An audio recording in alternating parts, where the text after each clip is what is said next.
Mandalay smiles as Buddhist pilgrims make their way to the top of the hill. 230 meters above the coastal plain, believers come to Mandalay Hill to pray and make offerings for prosperity.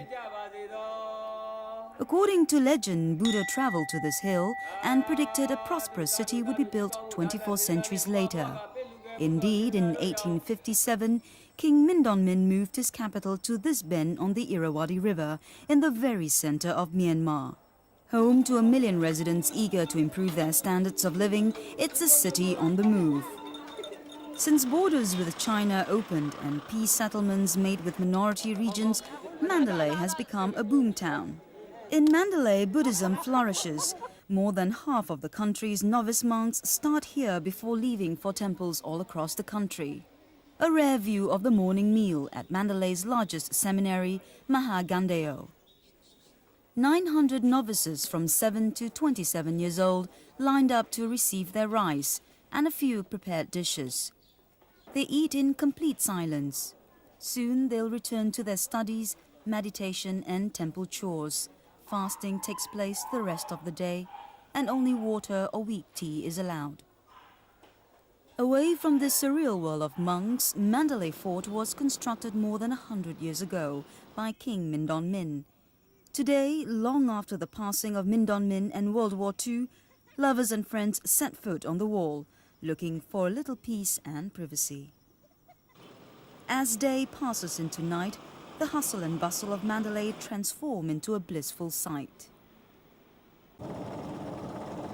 From Mandalay and on towards the mountains of the Shan states with its unforgettable lake. Set at 1,300 meters above sea level, Inle Lake is 22 kilometers long and 11 kilometers wide. In this placid stillness, 1,000 stupas and 100 temples dot the shoreline, surrounded by hills as green as emeralds. The 120,000 local inhabitants are not Shans, but made up mostly of the Inter people, thought to have traveled here more than 600 years ago from the shores of southern Myanmar. Though the 17 lake villages now have electricity, Inter ladies continue the tradition of weaving silk by hand. Elder women teach the younger generation the ancient secrets of native patterns. They weave 8 hours a day on wooden hand looms, making fine silk from the raw threads of China's silkworms. This silk will be exported to as far away as Europe. From the factory's floating dock, the 100 employees travel home by boat each day, just as their grandmothers once did. The men of Inle Lake are farmers and fishermen, employing a rowing and paddling technique that is unique in all the world.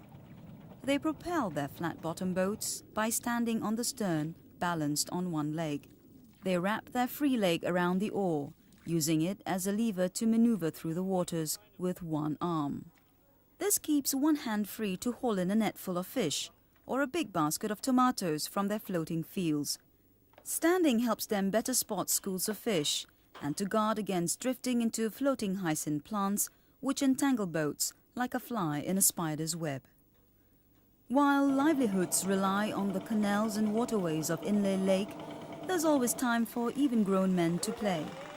Takraw here in the village square with an old rattan ball and not the new plastic ones, pretty much the way their ancestors did for centuries. Some things in Myanmar never change, hopefully.